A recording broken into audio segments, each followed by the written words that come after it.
আমরা জানি যে পরিস্থিতি তৈরি হয়েছে বাংলাদেশে, সেখানে একের পর এক হিন্দুদের ওপরে আক্রমণ, হিন্দু মন্দিরের ওপরে আক্রমণ, ঘর বাড়ি দোকানপাটে লুটপাট ভাঙচুর অগ্নিসংযোগ কি হয়নি, সমস্ত কিছু কিন্তু ঘটনা ক্রমাগত ঘটে চলেছে।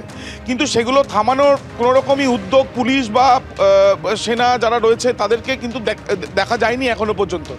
বারংবার এতে কিন্তু উদ্বিগ্ন হিন্দু সম্প্রদায় থেকে আরম্ভ করে ভারতবর্ষের মানুষ। ক্যান্সারে নেই আর ভয়, NCRI এ হবে এর জয়। আপনাদের ভরসা নেতাজি সুভাষচন্দ্র বোস ক্যান্সার হসপিটাল।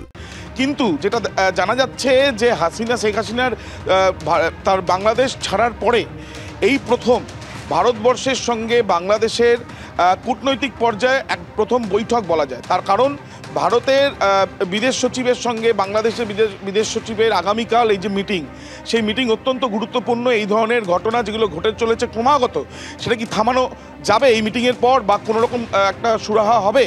সেই প্রশ্নের উত্তর যখন খোঁজা সবাই চিন্তা করছে, বা উত্তর বেরোতে পারি কিনা সেটা নিয়ে একটা আলোচনা চলছে। ঠিক সেই সময় জানা যাচ্ছে গতকালই ঘোষণা হয়েছে বিএনপির তরফ থেকে, অর্থাৎ প্রাক্তন প্রধানমন্ত্রী খালেদা জিয়ার দল বিএনপি, তাদের 3টি শাখা সংগঠন, প্রথম ছাত্রদল, দ্বিতীয় যুবদল এবং তৃতীয় স্বেচ্ছাসেবী দল, এই যে স্বেচ্ছাসেবক দল, এই যে 3টে সংগঠন, তারা ভারতবর্ষের যে হাইকমিশনের অফিস রয়েছে, অর্থাৎ বাংলাদেশের ঢাকায় যে ভারতের হাইকমিশন, সেখানে তারা যাবে এবং তারা সেখানে এক প্রকার মিছিল করেই তারা যেতে পারে এমনটাই সম্ভাবনা, এবং সেখানে গিয়ে তারা স্মারকলিপি জমা দেবে। এর আগে দেখা গিয়েছে বিএনপির তরফ থেকে, বা যখন হাসিনাকে অপসারণ করানোর জন্য বা হাসিনার বিরুদ্ধে যে বিভিন্ন মিছিল হয়েছে, বা বিভিন্ন দেখা গেছে যে ওখানে জমায়েত হয়েছে, বিভিন্ন জায়গায় দেখা গিয়েছে বিশৃঙ্খলা হয়েছে।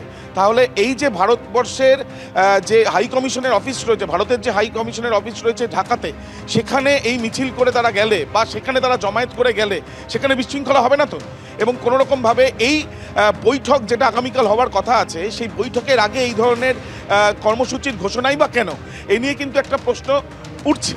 এবং তার সঙ্গে এখন দেখার বিষয় যে এই যে স্মারকলিপি তারা জমা দেবেন, তাদের অভিযোগটা কি? তাদের অভিযোগ হচ্ছে কলকাতা এবং আগরতলায় ডেপুটি হাইকমিশনের অফিসে যে বিক্ষোভের ঘটনা ঘটেছে, তার পরিপ্রেক্ষিতে তারা স্মারকলিপি তার বিরুদ্ধে, বা তার কেন এরকম বিক্ষোভ হয়েছে সেই বিষয় নিয়েই তারা এই স্মারকলিপি জমা দিতে চান।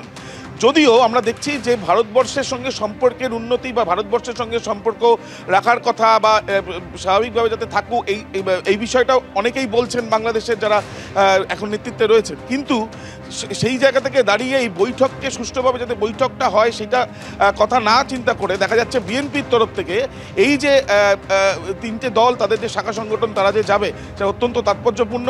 এবং আদৌ স্বাভাবিকভাবে বৈঠক হবে কিনা বা করা যাবে কিনা এই আবহে, সেটাও কিন্তু দেখার।